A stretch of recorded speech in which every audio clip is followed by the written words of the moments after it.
So nothing to worry guys on this website kasi mismo po ako ay nakasahod na dito. Today, I will be sharing my top 3 legit online jobs using our cell phone. So stay tuned till the end guys, lalo na yung last job that will surprise you. So dito guys, pag-uusapan natin kung saan tayo pwede mag-apply, magkano yung sahod natin, and paano tayo mababayaran. And kinagandahan guys sa mga trabaho na to kasi hindi nila kailangan ng work experience. As long as meron kang stable internet connection and meron kang smartphone, pwede ka na agad makapag-start.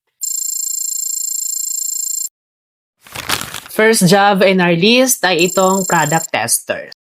So kung magaling ka makakita guys ng mga error and mga bug po sa mga websites and mga products, this job ay para sa'yo. Ang magiging trabaho natin dito guys ay magte-test kasi tayo ng mga websites, mga available na applications, and iba pang mga item. So dito, hahanapin lang natin yung mga main problem, tapos sasagot din tayo ng mga maiikling survey at gagawan din natin ito ng maikling report tungkol sa naging problema.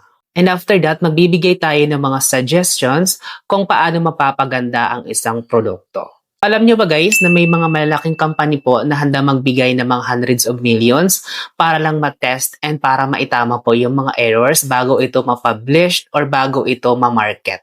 Kinakailangan nila itong gawin para ma-lessen po yung mga gastusin and ma-minimize din yung mga errors bago nila tuluyang ma-publish po yung kanilang mga websites or mga produkto. This is completely online jobs or virtual jobs. So, hindi natin kailangan guys mag-receive ng product para mag-review. What we are going to do is record your video or voice record para po maitama or makorek mo kung anumang errors meron ng isang product. Magkano naman ang posible nating sahurin dito?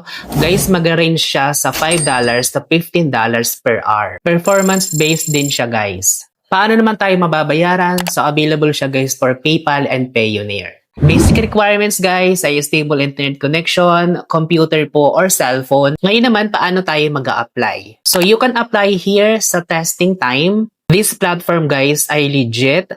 Nag-run na to siya guys noong 2015 and naitatag siya sa Switzerland. And kalaunan yan guys ay naging bahagi ng Nostrat Group, isang kilalang market research. So nothing to worry guys on this website kasi mismo po ako ay nakasahod na dito. Next job ay itong data annotator or image tagger. Dito guys, simple lang ang magiging trabaho natin. Titingnan lang natin ang mga larawan, tapos bibigyan lang natin ng tamang label ang mga bagay na nasa larawan. Halimbawa dito guys ay picture ng tao, sasakyan, and other objects. Then pagkatapos niyan ay bibigyan natin yan ng review, lalagyan natin ng level, i-positive ba siya, negative, or neutral. And kung may available siya na audio ay kailangan lang natin siya i-transcribe and mamarkahan natin dito guys kung alin yung acceptable sa image, ano yung mga dapat pang i-correct, and alin yung hindi na. So this job is on demand kasi ginagamit ito ng mga AI para ma-perfect sila and para mas mabilis na ma-spot ng AI alin yung acceptable and alin yung hindi. So ano yung mga kailangan dito as a data annotator? Dito ay dapat may mataas tayong attention to details, marunong sumunod sa mga instructions, and meron din tayong basic computer skills and basic English skills. Kailangan kasi natin dito guys mag-English, especially kung magta-transcribe tayo ng audio. So magkano naman ang sahod dito? Nag-range siya ng $3 to $10 per hour. And matatanggap natin yung ating mga sahod through PayPal po and bank transfer. Saan naman tayo pwede mag-apply? Pwede tayo guys mag-apply dito kay Toloka. So this is a legit platform. Binabayaran nila dito guys yung mga freelancers to complete AI-related microtasks such as image labeling, data annotation, surveys, and content evaluations. So you can try this, their website, or direct sa kanilang application. Download nyo na lang yan guys kasi available siya for Android and iOS. Alright guys, let's jump sa ating pinaka-last na online job ay itong AI trainer.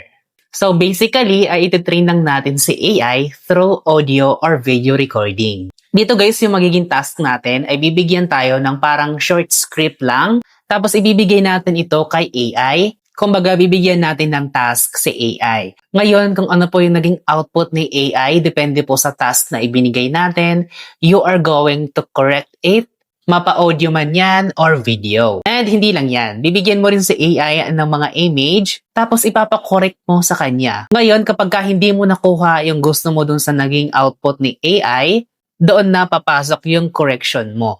So, yun yung magiging trabaho natin dito, guys. Ganun lang siya kasimple. Then, sa mga audio naman, kailangan lang na maging malinaw yung output, walang mga glitches, and hindi siya boses robot.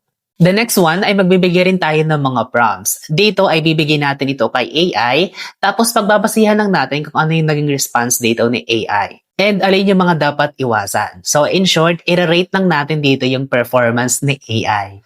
The more po na nagbibigay tayo ng maraming prompts, mga image, mga audios, and mga videos, mas gumagaling sa AI, maraming task ang magiging available, and maraming beses rin tayong mababayaran. So kung nagtataka ka para saan ba to, ito yung mga kailangan ng mga companies para matrain nila ng gusto yung mga AI nila. So instead na gumastos sila sa mga malalaking company, mag-hire na lang sila ng mga totoong tao na magtitrain sa kanilang mga AI. And that's the opportunities na kailangan natin i-grab. So saan naman tayo pwede mag-apply dito? You can apply from these available companies, Outlier, Aligner, and CrowdGen.